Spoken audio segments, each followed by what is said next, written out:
तो पुण्यात्माओं, अब जैसा भी आप पुण्य धर्म करते हो वो आपके गुड अकाउंट में लिखा जाता है। जब तक आप परम संत पूर्ण परमात्मा की शरण में नहीं आते तब तक आपके जो पुण्य डिपॉजिट भी होते हैं वो भी काल यहीं बर्बाद करवा देता है। आज जैसे द्रौपदी के ऊपर यह तो आपत्ति टल गई और फिर केवरानमटी हुई, हिमालय में जाकर गड़ गए, राज्य भी गया, कुछ नहीं रहा, फिर नरक में डाल दिए गए। अब हमने यहां केवल इतना ही लेना है कि आप यहां परमात्मा के चरणों में आए हो, आपका प्रथम उद्देश्य ये हो कि मेरा जन्म मृत्यु का रोग कटे, क्योंकि आप जी ने असंख्य जन्म हो गए यहां जन्मते और मरते को। कभी राजा भी रहे, कभी आप रानी भी रहे और फिर भिखारी बनकर भी घूमते रहे। अब कहीं पर भी आपको स्थायी स्थान नहीं मिला। जैसे आपने पुण्य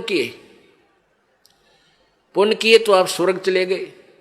स्वर्ग क्या है? ये एक होटल है, एक रेस्टोरेंट है।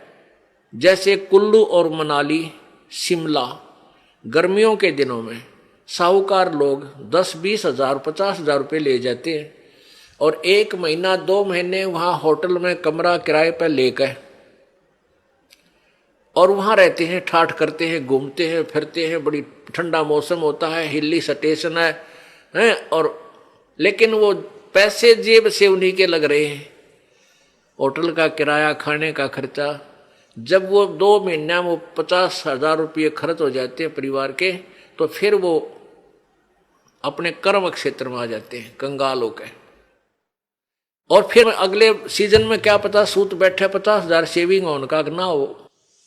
तो इस प्रकार जब आप यहां कोई साधना करते हो, जब तक ये सच साधना आपको नहीं मिली, अपने पुण्य के आधार से स्वर्ग चले गए।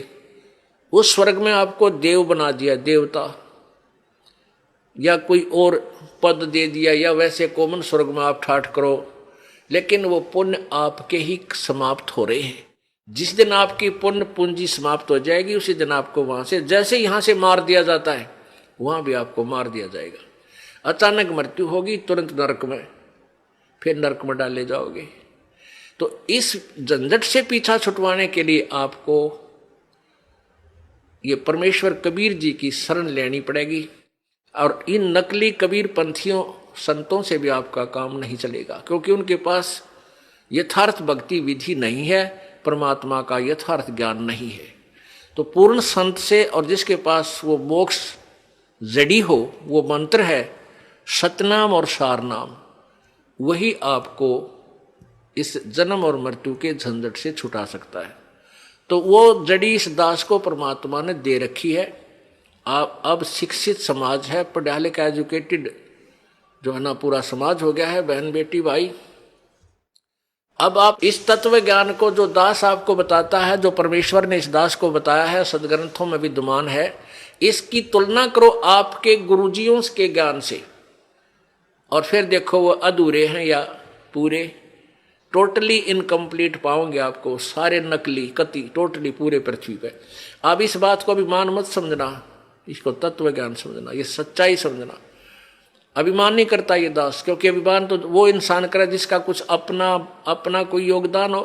ये तो परमेश्वर कबीर जी का दिया हुआ ज्ञान है, दास को उन्होंने बुद्धि दे दी और आपको बता रहा हूं समझा के, इतना ही मेरा योगदान है। तो किसी के पास भी पृथ्वी पे आज मोक्ष मार्ग नहीं है, वो केवल इस दास के पास है। और आप भी इसको ग्रहण करो और अपने जो भी आपका साथी है, बहन भाई है, मित्र है, रिश्तेदार है, उनको भी समझाओ और ये नाम उनको दिलाओ, कल्याण करवाओ। बोलो सतगुरुदेव।